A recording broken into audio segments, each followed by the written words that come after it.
things. As you see Corey back a corner a little bit, some nickel packages, Jay Hughes getting the start. You guys like the way you guys moved around a little bit? We did.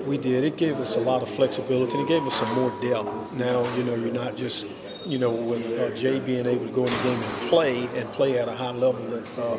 Now you are not afraid to put him in the game and say, let's do this with Jay, let's do that with Corey, and so it's really helped us. All the breakdowns and everything, and obviously it's concerning, but then when you play an Arkansas team where the last 3 years, they've thrown for 300 plus against you guys, there's been some big moments.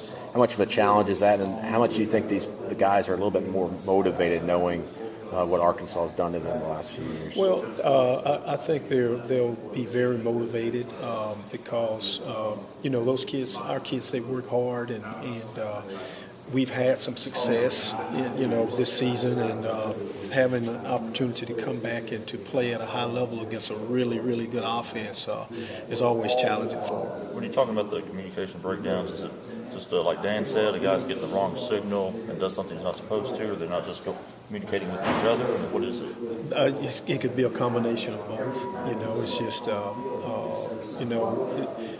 you have a lot of different factors. You have noise level. You have kids, young kids out there playing and trying to, figure it all out, and it's going so fast sometimes. And so that's where, you have a quarterback back there, one person that takes charge and says, okay, you get over here, you get over here. And that's where we have to do a better job. I feel like the guys are a little bit motivated. They feel like maybe they missed a couple of chances to get turnovers. I know Jonathan mentioned one, and it seemed like Jay had a shot at one. Yeah, and that's the difference in big games, especially SEC games that sometimes come down to 2 or 3 plays in the whole game. When you get your hands on a ball and get an opportunity to get a turnover, you've got to seize the moment, and sometimes that makes a big difference in a game. You mentioned somebody being a quarterback back there. Who is being a quarterback in this bunch? Well, you got Whitley. He's got the most experience back there. Corey, he's got a lot of experience back there. John has a lot of experience back there. So we've got some guys with some experience that know what to do.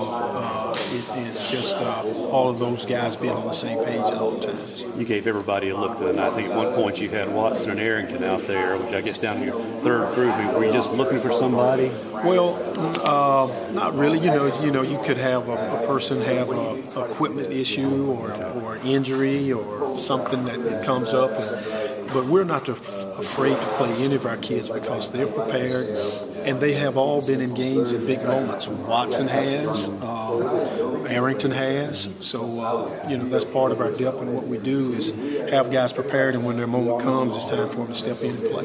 You've had a chance to coach Jay for the last couple of years, but how proud are you as a father just to have your son starting in the SEC now? Well, I'm really proud of him because he has worked very hard, and he has developed in our program like every other kid. It's not a special treatment because he's my son, but he did what has been required of him on and off the field, in the off season, in the weight room.